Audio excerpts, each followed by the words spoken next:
Hey everybody, it's John and it's Monday, and that means Madness Monday, working on our dry fire to get better as shooters. I have a couple of announcements. I have a giveaway for you this week, and we're going to work on target transitions. Let's get after it.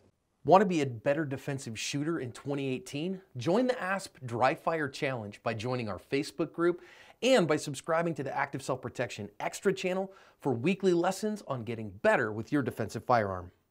So first, if you're part of the Mantis X group, and that's through the app, you can definitely get that. I love the Mantis unit. I really think it's being incredibly motivational for my dry fire. Hope it is for yours as well. We had a whole bunch of people do really well.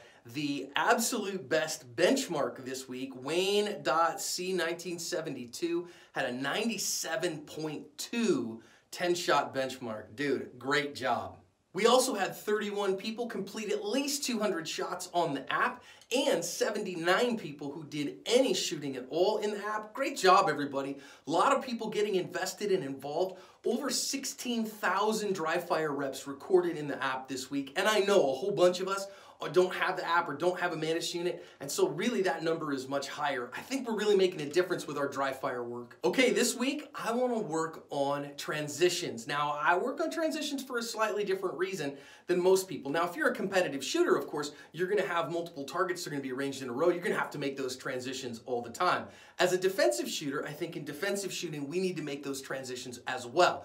But less likely it's because we're going to have to shoot 5 bad guys, but more likely because as we are after somebody and we are using our firearm effectively, they're going to move. So we're going to have to continue to track them, and multiple attackers occur in about a third of the narrated videos that I see. So I do see people who have to track one bad guy and then swing the gun over to another.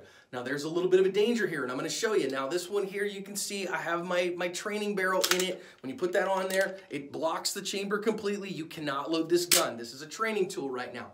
So what I see people do a lot, and I'm going to show you by using the camera, is they're on something here. We got bang, bang, bang. They're doing their thing, and now they go, oh, wait a minute, there's another bad guy, and they swing the gun with their head.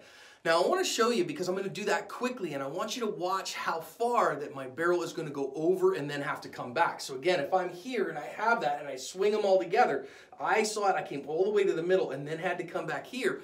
That's a long way. So what we're going to work on instead is we want to drive that gun out there. And this one here, it's a long way away. I may have him, he may be very close here, and I just have this little bit of time. But whether or not I'm far or short, and I'll show you both, what I want to do first is I want to get that first shot, then I want to look and move the gun to my eyes.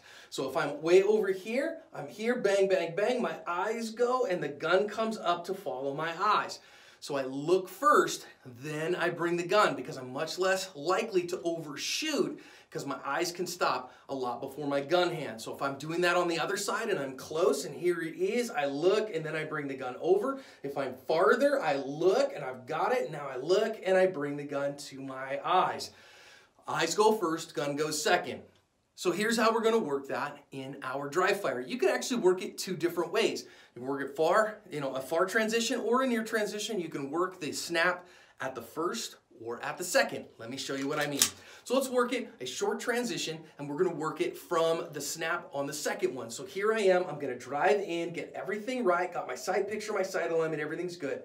Now then, I'm going to look, move, and get my press. Do you notice I didn't do that fast? Reset my trigger again. Look, see it, I got everything I need. Look over, bring the gun, and get my press. Good press. Now, I can go a little faster if I want. I don't have to spend all this time here. I just have to get, you see here, 1, 2, got it, good, just needs to be a second. That's all it takes. I can do the other side as well. Here we go. Doesn't need to take a long time. I just got this, move the eyes, move the gun to it, and then go from there. So I can also do the press out like we did last week and then integrate the transition at the end. So I get the press out, sight picture, sight alignment, get the trigger press. Awesome. Finger comes off the trigger. I see, I move, I get another sight picture, and I'm done.